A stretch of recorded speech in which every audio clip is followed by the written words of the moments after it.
Welcome to this week's Who the Folk podcast. I'm Lonnie Goldsmith, the editor of TC Jewfolk. This week I talked to Mitch Chargo, an attorney and the founder of the Institute for Holocaust Research and Education. We talk about the IHRE's first event coming up on November 28th, what led a busy lawyer to start this organization, and how he finds the time to be the lead singer in Stereo Kitchen on top of all of that on this week's Who the Folk podcast. But before we hear from Mitch, Hanukkah is almost upon us, and we have newly designed Hanukkah-themed merch for the whole family that you will love a latka. That's right, new episode, same bad pun. You'll look good and you'll help support Jewfolk at the same time. Check it out at tcjewfolk.com/store. Mitch Chargo, welcome to the Who the Folk podcast. Thanks for joining me. Thank you for having me very much. I'm excited to talk to you. We, of course, go way back. Most people don't know or care that we were neighbors for a brief period of time in Plymouth. So I have known you since my now 18-year-old was 2.5, and you're now a grandfather, which is crazy to me that one of your kids that I've known for however long. It's crazy to me too. And the only sad thing about us leaving the neighborhood is that I don't think my kids were ever old enough to mow your lawn. No, they really weren't, and I really would have enjoyed that. I think I definitely would have enjoyed that. But anyway, thank you for coming on. You are the founder of the Institute for Holocaust and Research Education, and we wrote about you at the start of the year when you sort of launched, but wanted to have you on the podcast now because the IHRE's inaugural event is coming up. As folks are listening to this, it is this coming Tuesday, November 28th at the Metropolitan. Tell me a little bit about what the event is and how it came together. So the event actually had an interesting start and a pivot and a change along the way, which unfortunately was a result of the massacre on October 7th. But really we had set up this event initially to be a speaker event to handle and cover and address the topic of Kristallnacht and its relevance to today and what lessons we could learn from Kristallnacht. And we had a very esteemed academic faculty member who was already signed up and ready to come in and speak to us in September, but not until November. And then the events of October 7th took place, and we made a decision collectively with our board that we felt that there was a different message that needed to be addressed and sent to our community, both the Jewish and non-Jewish community of the Twin Cities, about the massacre itself and the world's response to it, which has been shockingly disappointing, to say the least, and saddening for a lot of us, especially when we're looking at the issue of anti-Semitism. It should have been a resounding condemnation, is what it should have been. It doesn't matter what part of the spectrum of politics or religion you fall in. These are especially in my opinion, traditional American values should have been to have denounced it at all times, and we're not seeing that. So we wanted to bring a speaker in that could use his vantage point as an internationally acclaimed journalist, a best-selling author who has actually been dealing with the topic of anti-Semitism before October 7th, and could deliver this message and answer questions about where do we go from here as a community. It's fascinating. So James Kirchick is the speaker, as a columnist for Tablet, among many, many, many other places, and an author of, book author as well. One of them, The End of Europe, Dictators, Demagogues, and the Coming Dark Age. It is which, again, all of that, I think, if you look at what's going on politically in Europe, very much ties into anti-Semitism and the threat to Jewish people everywhere. Correct. And we got to remember, too, it's an age-old cliche, but it's more relevant now than ever before, which is all of this hate that's wrapped up right now and directed at the Jewish community. As Elie Wiesel once said, right, we're a canary in the coal mine for hate everywhere else. So that's the notion that the hate isn't going to stop with us. Once once whoever the haters are have moved past us, they move on to the next, which is either the form of government. Usually it's aimed at a democracy and tearing down democracy, or it's aimed at the next, minority group that's out there. And so disappointing on so many levels. No, absolutely. And I think there are a lot of people who would say that, this was an attack against Israel. This is not necessarily anti-Semitism. There are the people who separate anti-Zionism from anti-Semitism. How do you think that should be addressed? I don't think you can separate the two. I think under the internationally adopted definition of anti-Semitism, or the working definition of anti-Semitism that's put out there by the International Holocaust Remembrance Association, anti-Zionism, which is actually calling for the destruction of the Jewish state and the Jewish right of self-determination, is anti-Semitism. That's different. Now, people want to criticize the policies of Israel, right? Legitimate policies and legitimate criticism of what Israel does and how Israel does it.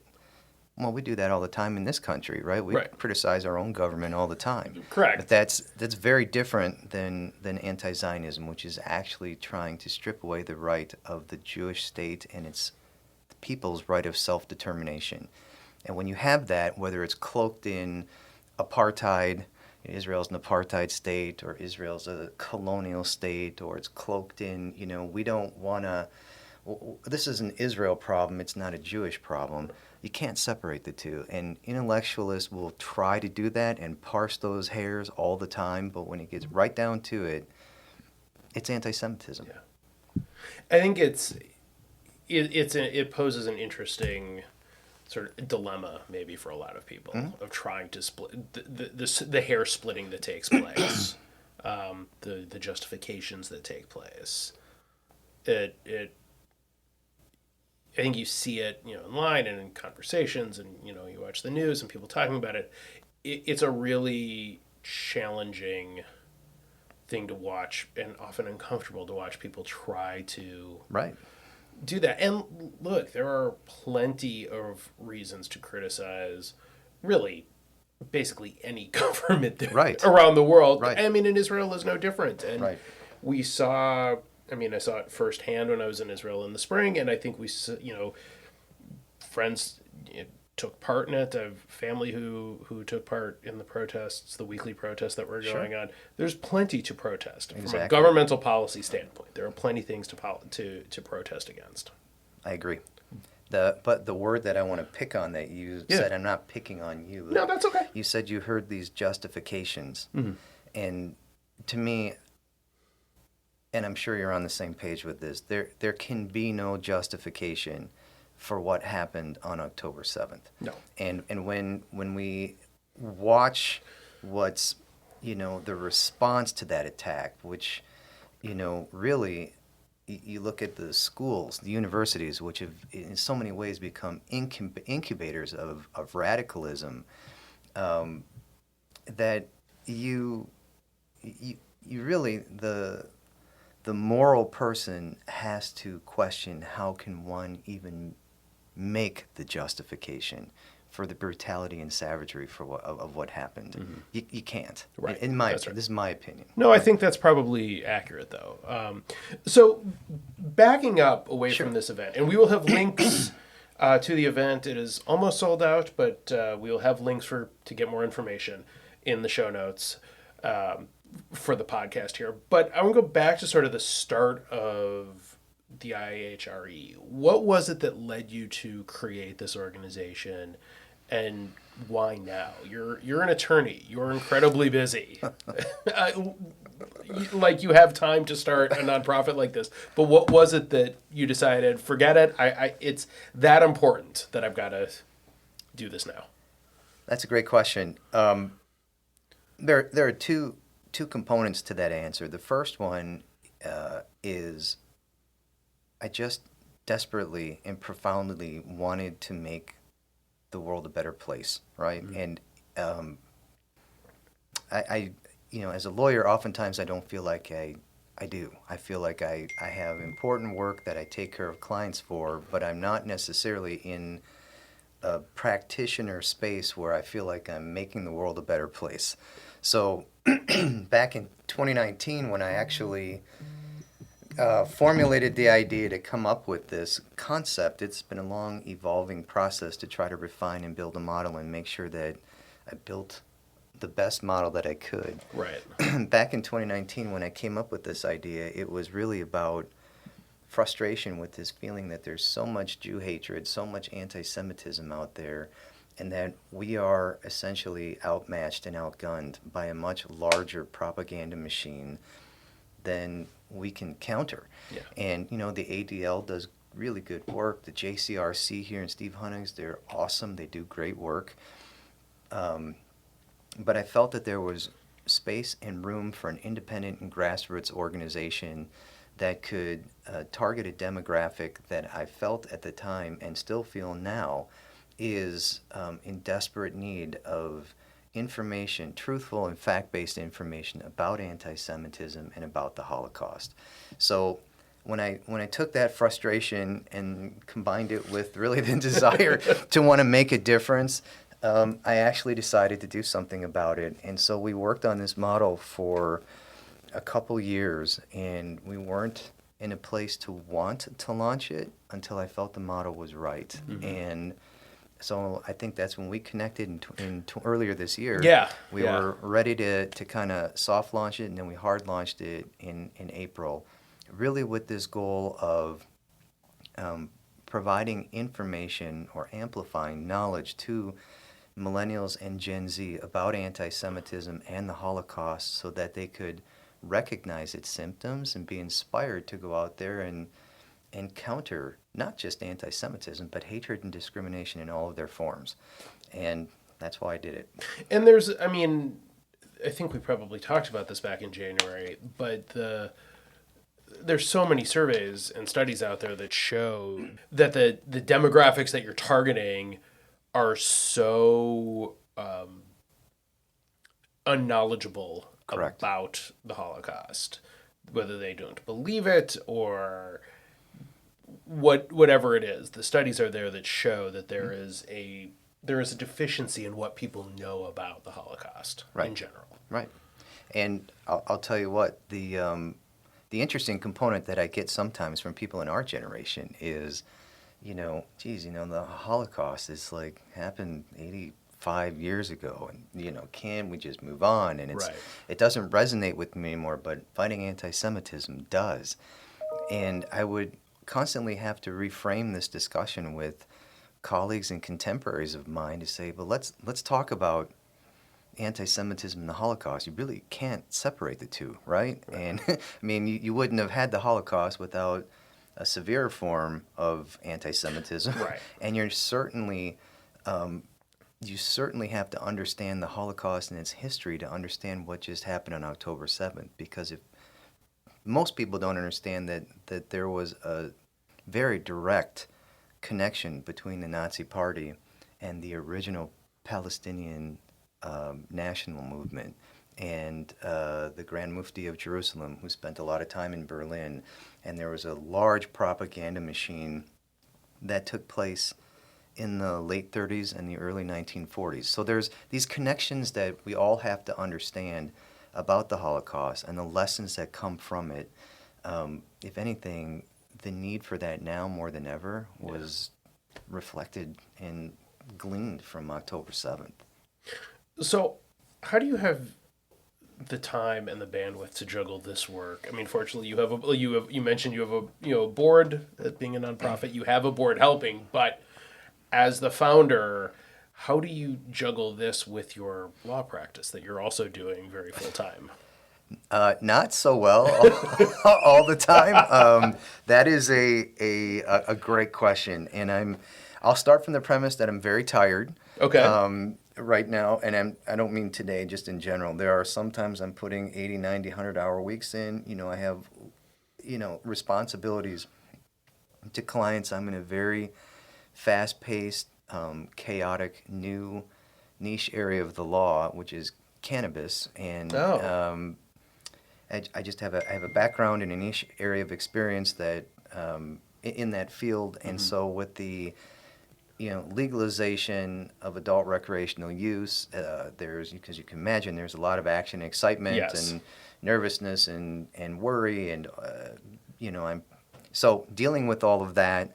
I'm presenting on issues related to cannabis, in other industry groups, so that I'm educating them on the laws of cannabis. So I've got, plus I've just got a commercial real estate practice, which, top all that.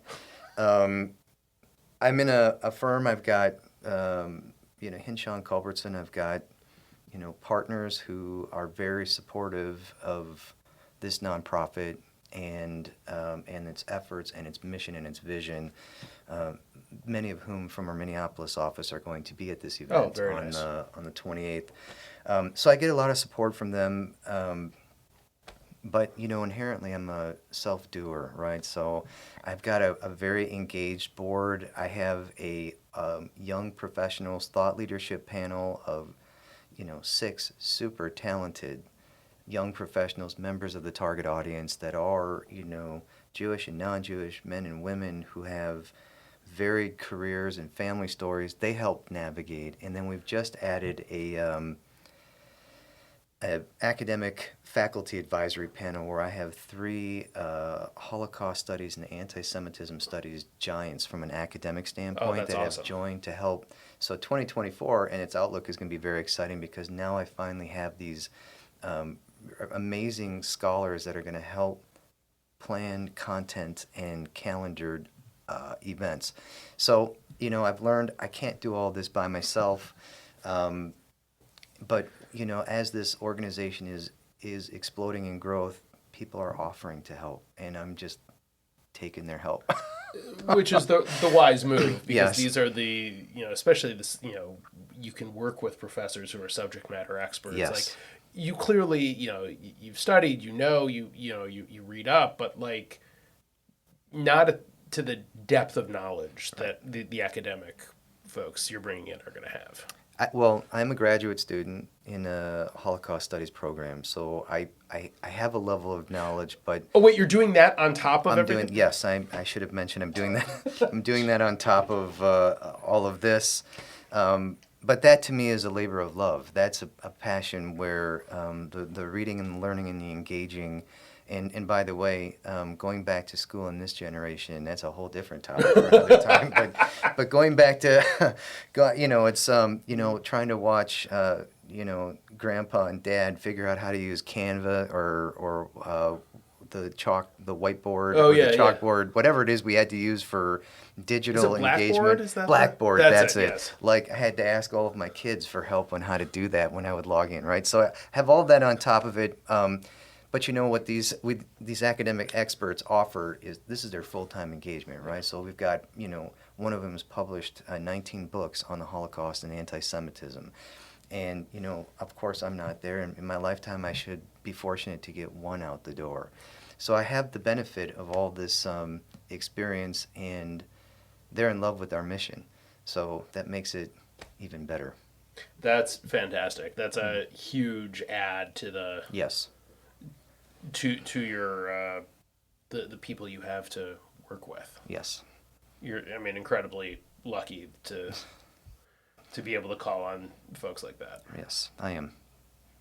So, grad student, on top of it. Now, I want to go back to your lawyering stuff. Cannabis is obviously new, but like,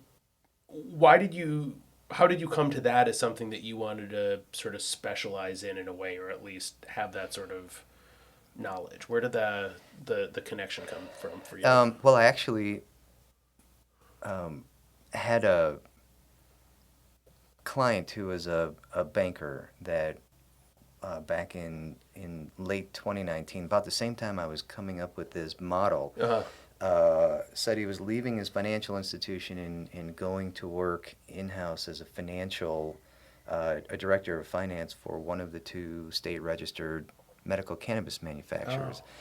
And called me a couple months after he started and asked if I would consider coming in-house as that company's general counsel, which is just the fancy way of saying they're the embedded lawyer Right. for the corporation or the company. And after some discussion back and forth, I had an opportunity to join that company, not knowing really anything about cannabis other than perhaps what I experienced as a youngster growing up. But I did not inhale, right? Sure thing. But see if any of the listeners out there can make that reference to who said that in our That's past, right? But on a serious note, I went into it without really understanding the big business and the science and really the emerging growth of that industry. Right. And then 3 years later, we were sold. And so I have developed this extensive practice in compliance and regulatory affairs in cannabis and working with the government essentially on a daily basis that very few other lawyers in this state have. And so with that, after we were sold, I had some opportunities to go to other firms around the country, and I eventually picked the firm that I'm at because I know so many of those lawyers and partners, and they're excellent attorneys. Yeah.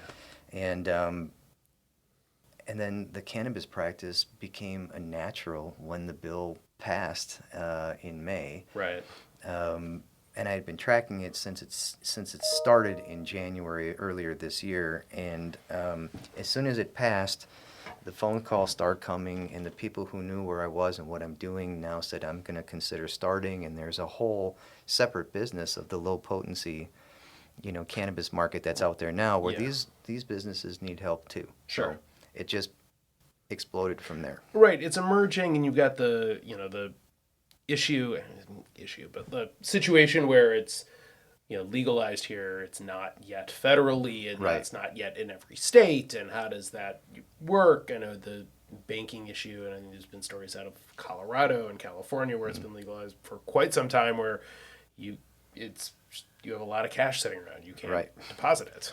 Well, I mean, you can't. Thankfully now, there are banks that have started, particularly the state-chartered banks, the credit unions, and your local banks will be more receptive to banking cannabis business. The federally chartered banks, or the ones that have to deal with more stringent federal regulations, they're not going to. Right. But here you're going to pay a premium for banking at a state-chartered bank in cannabis because there's not a lot of competition. Right. So their rates and their fees and for the privilege of banking with them are something that a normal consumer would say, no, thank you. They'd walk away from. They'd walk away from it, right. Well, I think it's going to be interesting to watch how that changes and evolves and just adds another layer to your practice as an attorney. Yes. Because I believe that's probably coming at some point. I think I've heard, experts will say, the federal side of this cannabis issue needs to start to align itself more with the states. And I think once you have a handful more of states that at least start to come around on medical, if a couple more come around on adult rec, so that now you've got this just, there's probably going to be a couple states in this country that just are never going to, I'm sure. Right? I'm sure. But when the feds can start to see that the pendulum has swung now, and it really has, there is no going back. It's really who's going to be the administration, which administration is going to be the one that finally breaks down and says, okay, we're going to do this. And the experts are kind of saying it could be anywhere from 2 to 5 years. Right. And I think it's inevitable. But until then, it is a wild and crazy ride of inconsistencies in the law. Oh, absolutely. And wondering if any particular day the DEA was going to come knocking on our door, and I was going to be on the edition of Cops, spread eagled over a car hood. Yeah. Thankfully, lawyers, we do get a statutory pass-go card that allows us to counsel cannabis businesses without that being unethical or a crime in and of itself. So that's a good thing. Yes, absolutely.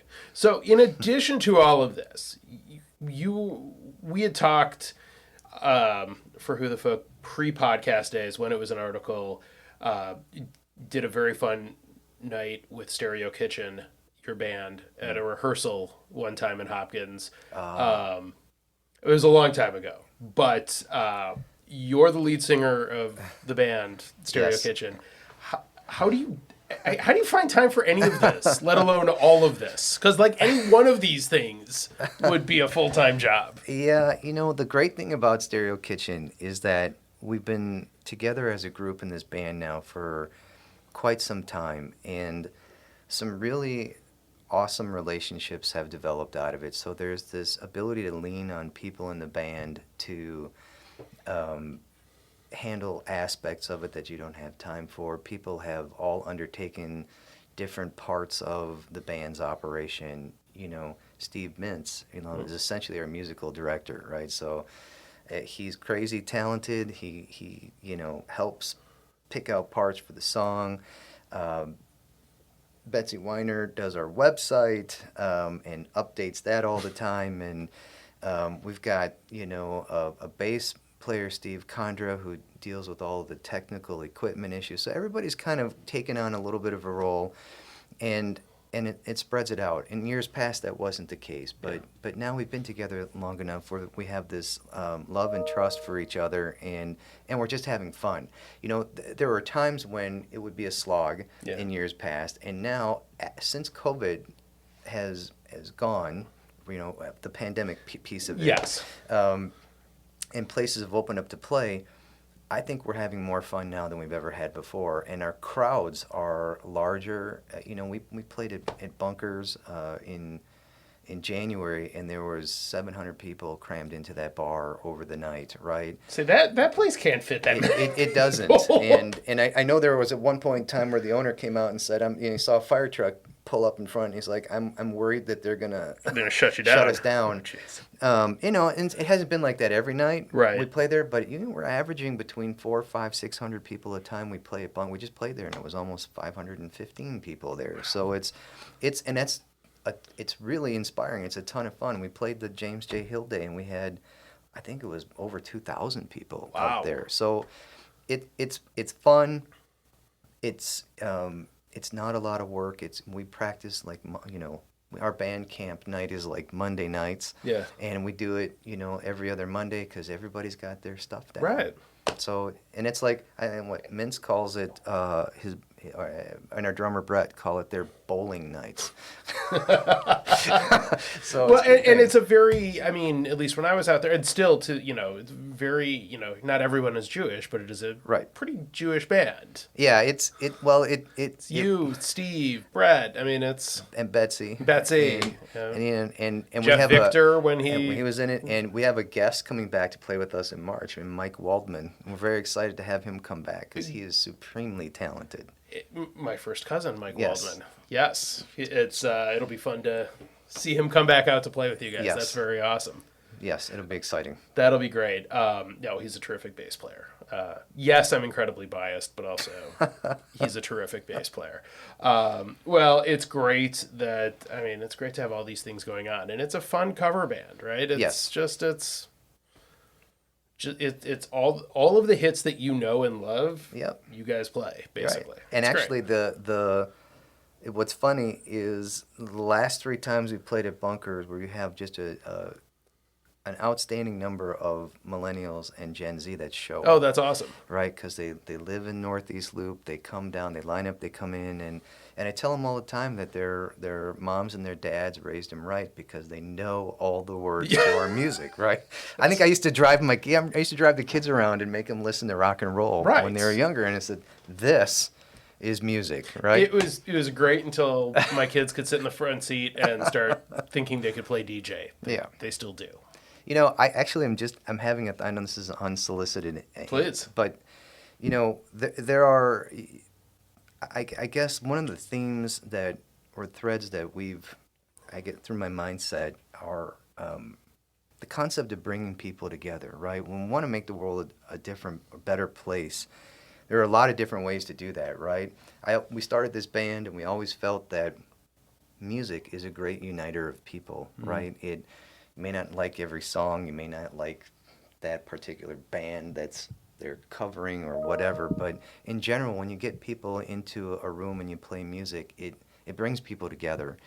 And I think in many respects, with this nonprofit, in particular, this event that we're having on November 28th, my goal was to bring people together. I so desperately in wanting to make the world a better place, want our community to come together on a couple different levels. I have felt for years that our Jewish community has been polarized, with politics, where this person's on the right, this person's on the left, and more people in the Jewish community are rumored to be on the left than they are on the right. And then we have the other polarizing, this person is Orthodox, that person is secular, this person is conservative, reform, or reconstructionist.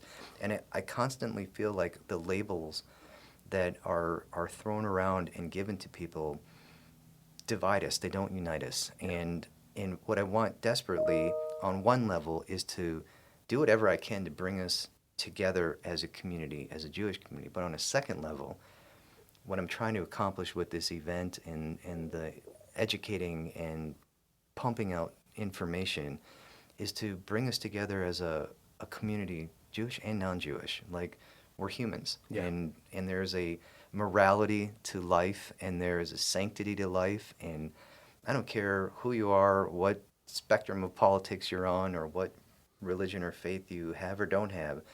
Those core basic forms of morality and human values are what make us special. And we have to continue to remind ourselves of that and bring those out. And that's what I'm trying to do at the end of all of this, is bring people together. Well, that is fantastic. Last couple of questions, sure, and we will let you get out of here. First, what is your favorite Jewish holiday? Passover. How come? Oh, I love the food. I'm serious. Actually, I love the narrative of Passover. I love the crux of becoming a free people, a nation of people. That whole narrative of forging that Jewish identity really started, with the Exodus. Yeah. And so that component of it, I love the Seder. I love leading the Seder. I love the study that goes into it. I truly don't mind the food. I like the food. And I like the way that it brings us together. Oh, absolutely. It's a great family holiday. It is. And what is your favorite Jewish food? Oh, that's a great question. How do I say this without getting in trouble with my wife, Sue? I love, there's two things. I love matzo ball soup, and I definitely love matzo brie, fried matzo. Oh, yeah. I love that. Hummus, pita, but that's not necessarily Jewish. It's a Middle Eastern thing, but I think a matzo ball soup, shakshuka. There's one. Oh, love shakshuka. Shakshuka's great. So maybe I don't have a favorite. I just most people don't have one favorite. Right. That's okay. And if I could be Sephardic, just for the food. I would be Sephardic just for the food. I love Sephardi food. It's got all the flavor to it. It really does. But those are great questions. Thank you.